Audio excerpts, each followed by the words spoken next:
கர்த்தருடைய பரிசுத்த நாமம் மகிமைப்படுவதாக.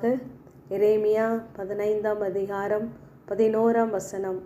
தீங்கின் காலத்திலும் நெருக்கத்தின் காலத்திலும் உனக்காக நான் சத்துருவுக்கு எதிர்ப்பட்டு உனக்கு சகாயம் செய்வேன் என்று கர்த்தர் மெய்யாகவே சொல்லுகிறார் என்று வாசிக்கிறோம். நம்முடைய இக்கட்டான சூழ்நிலைகளிலே தேவன் நமக்கு ஒரு வார்த்தையை தந்து தைரியப்படுத்துவாரானால் அதை கட்டாயம் நம்முடைய வாழ்க்கையிலே அவர் செய்து முடிப்பார். ஆனால் இந்த வசனத்திலே மெய்யாகவே சொல்லுகிறேன் என்று சொல்லுகிறார். இந்த வார்த்தை இன்னும் நமக்கு தைரியத்தை உண்டு பண்ணுகிறதா இருக்கிறது. நாம் கர்த்தருடைய வார்த்தையின்படி கீழ்ப்படிந்து நடக்கும் பொழுது தேவன் நமக்கு சகாயம் செய்கிறவராய், நமக்காய் பரிந்து பேசுகிறவராய், நம்மோடு கூட இருக்கிறவராகவே இருக்கிறார். சத்துரு நம்மை சோதிக்கும்படி, நம்முடைய பாதுகாப்பை பிடுங்கும்படி, சமாதான குலைச்சல் உண்டாக்கும்படி சத்துரு பண்ணுகிற எல்லா தீங்கிற்கும் நெருக்கத்திற்கும் தேவன் நம்மை விலக்கி பாதுகாத்து நமக்கு துணை செய்வதற்கு அவர் நம்முடைய சத்துருக்களுக்கு சத்துருவாய் மாறி யுத்தம் செய்கிறவராகவே இருக்கிறார். ஆகவே எபிரேயர் 13:6 நாம் தைரியம் கொண்டு கர்த்தர் எனக்கு சகாயர், நான் பயப்படேன், மனுஷன் எனக்கு என்ன செய்வான் என்று சொல்லலாமே என்று வாசிக்கிறோம். தேவன் நம்மோடு கூட இருந்து சகாயம் செய்வாரானால் நம்முடைய ஆத்துமாவிலே மிகுந்த பலனுக்கு எதுவான தைரியம் உண்டாகிறது.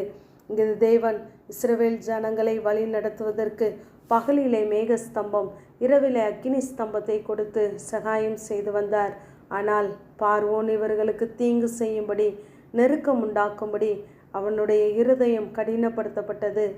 தேவன் இஸ்ரவேல் ஜனங்களை பாதுகாக்கும் விதத்தை எகிப்தியர் அறியும் பொருட்டு இஸ்ரவேல் சேனைக்கு முன் நடந்த தேவதூதனானவர் பின்னாக நடந்தார். முன் சென்ற மேகஸ்தம்பம் அவர்களுக்கு பின்னே சென்றது. ஏனென்றால் சத்ரு இஸ்ரவேல் ஜனமாகிய தம்முடைய பிள்ளைகளை தொடராதபடிக்கு நடுவிலே தேவன் என்றார்.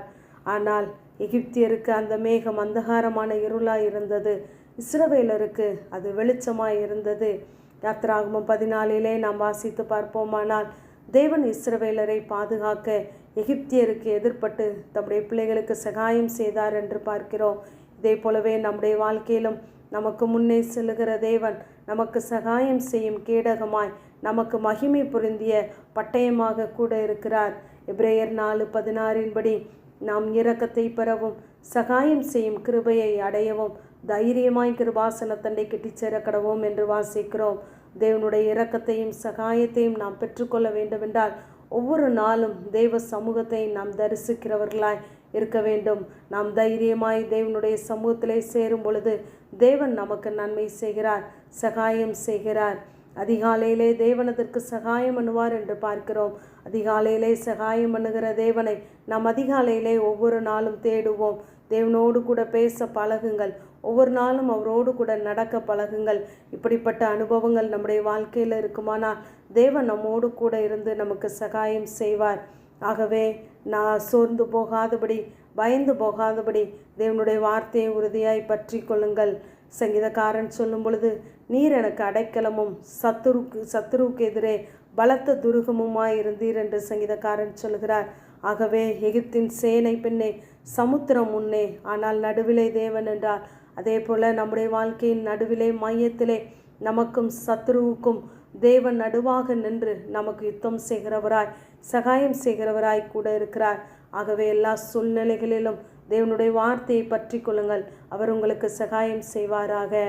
ஆமேன். ஜெபம்.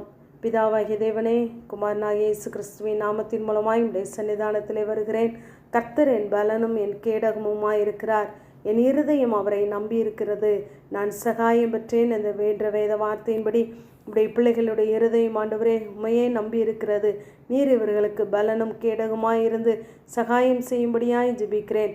உடைய பிள்ளைகள் உம்மை விட்டு தூரமாய் நின்றாலும் என்னிடத்திலே சகாயம் உண்டு என்று சொல்லுகிற தேவன் உடைய பிள்ளைகளை நீர் அணைத்து கொள்ளும்படியாய் ஜெபிக்கிறேன். தேவனே, சகாயம் செய்ய தீவிரிக்கிற தேவன், உம்மை நோக்கி கூப்பிடுகிற உடைய பிள்ளைகளுடைய வாழ்க்கையிலே ஆண்டவரே நீர் அவர்களுடைய சத்துருவுக்கு நீர் எதிர்பட்டு உம்முடைய பிள்ளைகளுக்காய் நீர் நியாயம் செய்யும்படியாய் ஜெபிக்கிறோங்க. தாவே, சகாயம் செய்கிற தேவன் கூட இருப்பீராக. இவர்களுக்காய் யுத்தம் செய்கிற தேவன், ஆண்டவரே வழக்காடுகிற தேவன், எல்லா சூழ்நிலைகளிலும் மத்தியஸ்தராய் கூட இருந்து நடத்துவீராக. உடைய கரங்களிலே தாழ்த்துகிறோம், மகிமைப்படும். இயேசு கிறிஸ்துவின் முழு ஜெபங்களிலும் எங்கள் நல்ல பிதாவே. ஆமேன், ஆமேன்.